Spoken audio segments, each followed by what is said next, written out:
infectious disease expert. I have a hard time saying that without laughing. Infectious disease expert. You remember back, of course, Anthony Fauci. He killed a lot of people in the 80s with AIDS, right? We don't worry about stuff like that. You guys should go back and watch Dallas Buyers Club. You remember the McConaughey deal about the thing where the FDA didn't want, the government did not want them getting treatment for the AIDS virus, and so he started going to Mexico or wherever it was, and he'd come back and he was operating out of that hotel, basically practicing medicine there and treating people with AIDS, and the government was like, no. Well, remember who that was? That was Dr. Fauci. No, that long ago? Come on. Yeah, man. He's been there for 700 years. I wonder what illegal drugs he's using, not FDA-approved drugs he's using to stay looking that young, because he should look a lot older than that. He should look a lot older. He should look a lot older. 900. I bet you there's some non-FDA regulated stuff on the market, youth stuff. But I love how people come at you and they're like, oh, you guys are using dewormer to fight COVID. And I'm like, yeah, but you gave Matthew McConaughey an Oscar for playing Dallas Buyers Club. Isn't that funny, the hypocrisy that's there? And by the way, they conflate that, cows don't take medicine that cows and horses take. Yeah. Very few people are going to the feed store and getting their medicine. Right. We're talking about what the doctor is prescribing for humans. Exactly. I can't. It's just like accusing Trump of saying just inject bleach in your veins. People have no sense of humor whatsoever. But anyway, Fauci says we could return to a semblance of normalcy by when?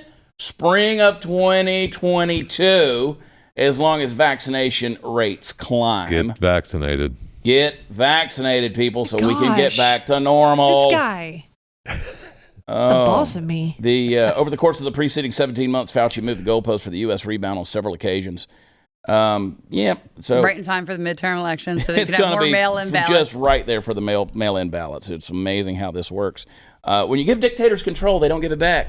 They don't give it back. Really? Has history proven that? Do we have anything in history that proves that? I seem to have read something about it online, Jeffy. Right. It's funny how that. But we've taken it to a whole new level because we're turning everybody into little dictators. Like if it's the employer, it's the board of directors, the CEO, the whatever. Everybody's telling you what you've got to do. They think they're going to have a seat at the big table. Just to live in their world. Yeah. Right? So if we can't get through this winter and get the overwhelming majority of people who have not been vaccinated, I hope we could start to get some good control in the spring of 2022. That's a really bad New York accent. I'm sorry. Horrible. I'm from the Northeast. Well, he's a really bad New York human. Well, he's just, or wherever he's from. He's gross. Do you see that Cuomo left his dog? I just have to go back to that. Cuomo left his dog. Yeah, he did. At the mansion.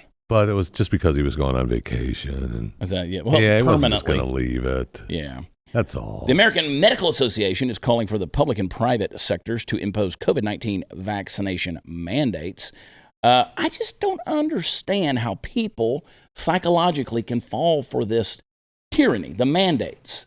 Like, we're just going to start pushing, and you're just going to buy this crap, hook, line, and sinker. The Big Brother told you to do it. Well, it's for your safety and mine that you get vaccinated. I don't know why it's so hard for you to understand. That's their idol. Insanity. Government will fix all your problems. Folks, I've been saying it for over a year now. It's the religion of safetyism. The totem was the mask. Now it's the vaccine, right? Like that is the ultimate crucible right there for whether or not you truly are worshiping at the altar of me, myself, and I, and my safety. It's insanity. It's going to get crazy. New York City proof of vaccination program also requires people to show IDs to help reduce fraud. Council member says, I thought IDs were racist. They are. Aren't IDs racist? They are. Don't you know that? Like, now we're requiring these folks. And guess what? Guess in New York City, guess who's not getting vaccinated? The black and brown community. Oh, yep, those people. Those people. Yep, those people. Amazing.